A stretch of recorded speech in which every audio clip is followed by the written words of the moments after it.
Magandang hapon guys. Nandito kami ni Lims ngayon sa taniman niya ng tatam niya daw ng mais daw. Tinutulungan ko siya kasi kapananda mo. Tingin ko kasi, yun. Nasa rolo niya na. Dito dahil panda mo. Ako baka pag hindi ko siya tinulungan, may damo na naman doon. Wala na sa katapusan. Puro asarol na lang. Walang tanim. Tulungan ko muna siya. Kapalanda mo.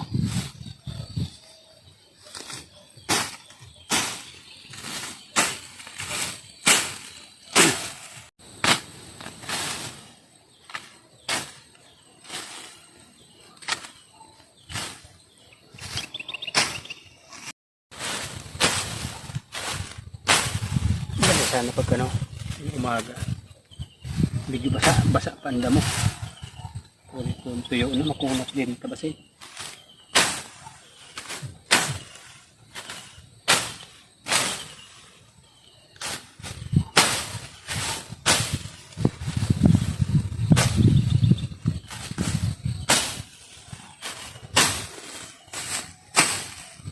Makunit niyo yung garumbagangan niyo.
Magandang araw po.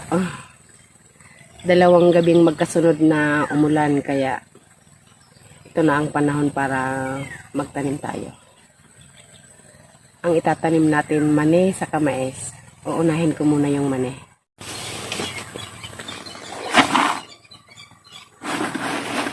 Ito yung binhit ng mani. Nung nagpabunot yung tiyuhin ko, nagpaani ng mani, nakiani ako. Ito yung parte ko. Natin ng tubig.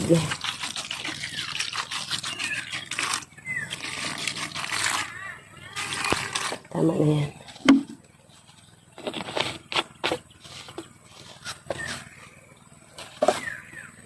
Tapos, saka natin hahaluan ng Puradan. Kasi dito maraming langgam. Maraming insekto sa ilalim ng lupa. Puradan.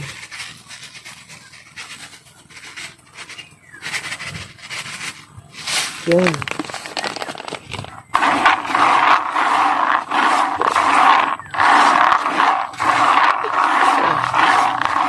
Okay na yan. Ang mais naman ito magiging binhi natin. Binigay sa akin ng kapatid ko. Yung batik na mais. Laman ng mais. Ito hindi na kailangang haluan pa ng kung ano-ano. Kasi maayos na to eh. Kailangan na lang talagang itanim.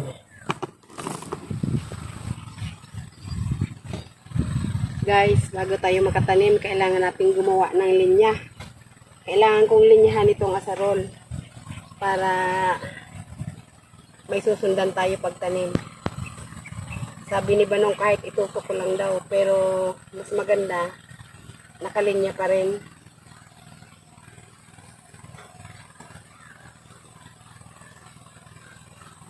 Dito tayo magsimula.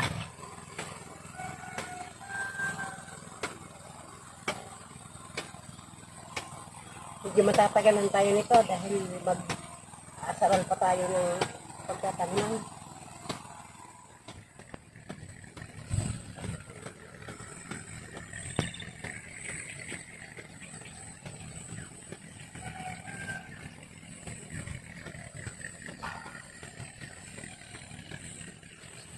Nakadalawang linya pa lang tayo, pero kailangan na magpahinga. Grabe, sakit ng init.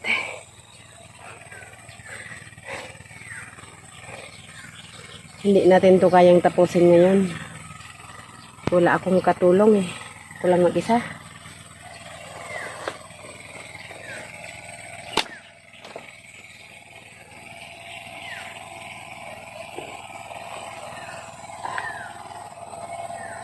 Wala pang gaano sa kondisyon ang katawan ko.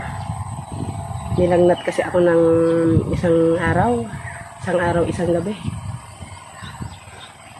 Kahapon na ako naligo.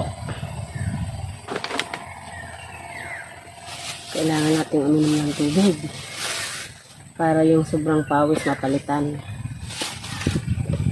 May baon ako ditong tubig na may yelo. Kailangan kong isalin dito sa hindi malamig. Ito kasi ang nakapalagnat sa akin. Sobrang init ng panahon, tapos paulit-ulit na umiinom ng malamig. Yun, sinipon ako.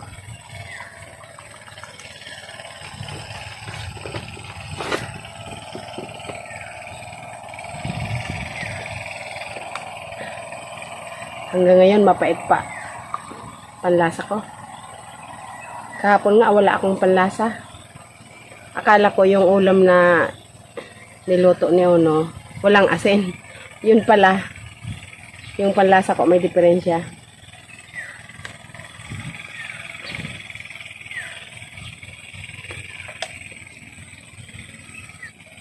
May kunting lamig lang, okay na. Mahirap din kasing inumin ngayon yung hindi malamig na tubig. Parang maligamgam na pakiramdam ko.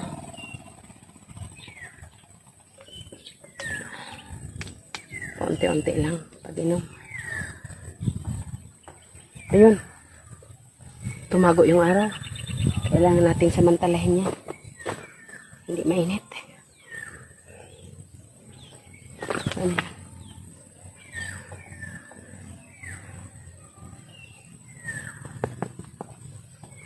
Ang sombrero ko meron ng ganito. Ay baliktad. Meron ng harang sa harap. Kasi sobrang itim na ng mukha ko. Ayun. Pwede kong itaas yan. Para hindi gaanong mainitan mukha ko. Pwede rin ganyan. Para kahit nagpapainit tayo, ang mukha natin may cover. Hindi gaanong mangingitim. Saka ito, kailangan ko rin maglagay ng guantes. Kahapon hindi ako naglagay ng guantes. Ayun, nagkapaltos yung kamay ko. Naka-6 na linya pa lang tayo. Hindi ako gaanong pawisin, pero pag nandito ako sa bukid, mata ko na lang yata hindi pinapawisan dito eh.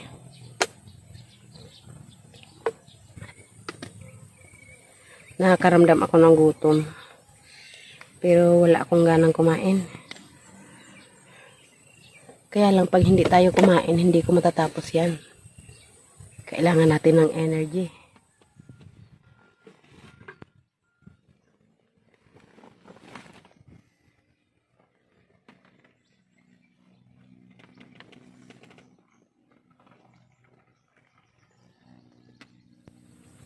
Si Banong andun din siya sa Himagtukon, dun sa tanim niyang pakwan. Meron siyang panibagong tanim na pakwan. Excuse me. Meron daw bakang patakbo-takbo doon, kaya hindi niya pwedeng, hanggat maaari ayaw niya sanang iwanan. Nung isang araw, umuwi siya dito. Babalik na sana, umatake na naman yung sakit niya, kaya hindi siya na tumuloy. Yung mga bata na lang pinapunta doon. Pero kahapon, maayos na pakiramdam niya. Siya na pumunta ulit doon. Pag lumilim, sasamantalahin natin, doon tayo magkagawa ng linya. Pag init, balik tayo dito sa kubo. Ngayon mainit, kaya upo lang muna tayo. Parang uulan, tingnan nyo. Kaya ganito pakiramdam ko sa init.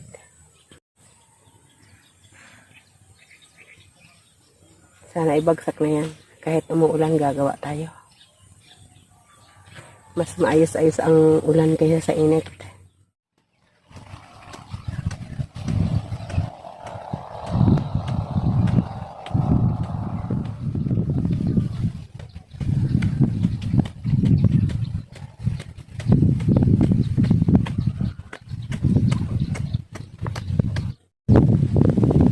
Yan na lahat nagawa kong linya. Bilangin nga natin.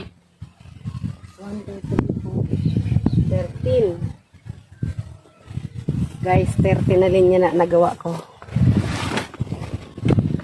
Ngayon,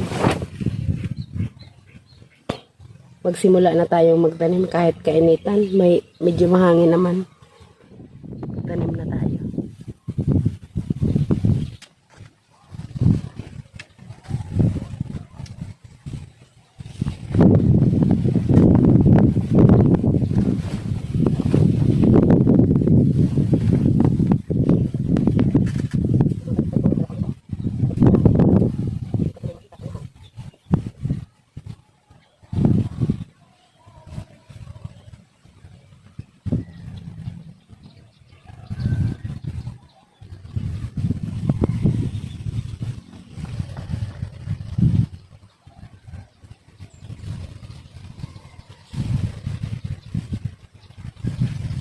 Ang linya ng mais, 2 ulit ng para sa linya ng mani.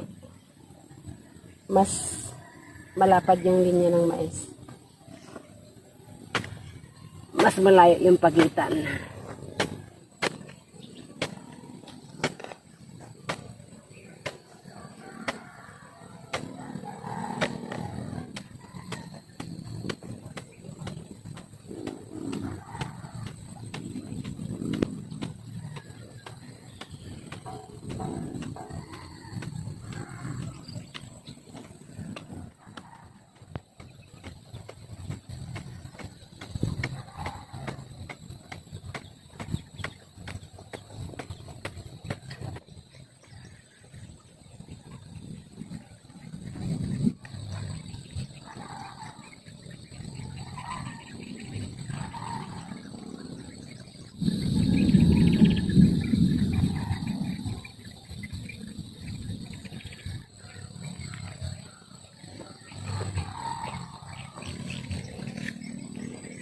kumikidlat na, kumukulog.